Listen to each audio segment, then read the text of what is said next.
የዛሬ ብሎጋችንን ያው ከፊት እንደምትመለከቱት እነ ማስተር ኢሱ ትላልቅ አሰልጣኞች ኢንስትራክተሮች በተገኙበት እና ኢንስትራክተር ካዙ፣ ኢንስትራክተር ረመዳን፣ ኢንስትራክተር ሰለሞን ደፈርሻ ስንቱን ጠርቼ ልጥቀስላችሁ።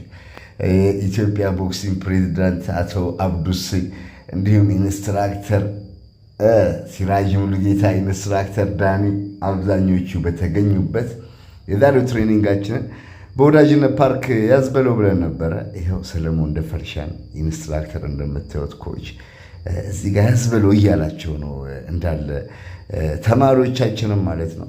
እዚህ ጋር አንዳንድ ቤተሰቦችን ይቅርታ ለመጠየቅ እፈልጋለሁ። የማሊያ የሳይዝ እጥረት ነበረ አንዳንዶቻችሁ ላይ፣ ለሱ በጣም ይቅርታ ጠይቃለሁ። ሲራጅ ሙሉጌታ ቂመሳላቸው እዚህ ጋር። ከዛ ካዞ ጋር መጣን። ካዞና ኢክራም እዚህ ጋር ያዝበለው እየተባባሉ ነው።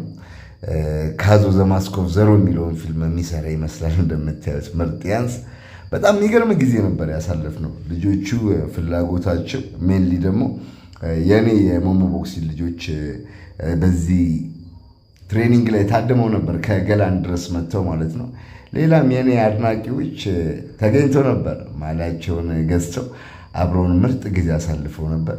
የሚያማምር ስራ ነው የሰራ ነው። ትላልቅ አሰልጣኞች ደግሞ በአድቫይስም በትሬኒንግም ያላቸውን አድቫይስ ያላቸውን ተሞክሮ ያላቸውን ልምድ ለሰልጣኞቻችን አካፍሎ ነበር። በጣም የሚገርም ነው።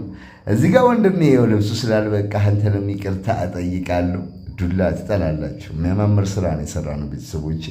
ይሄ በፓርት ዋን ቭሎጋችን ነው እንግዲህ። ማስተር ኢሱን ቂመስል ይውልኝ። ዱላው ዱላ አይደለም፣ ቴክኒኩም ያምራል። ማስተር ኢሱ ወደ ቦክስ ስፖርት ጠቅልዬ ልገባ ነው እያለ ነው እንግዲህ፣ ውስዋስ ላይ ነው።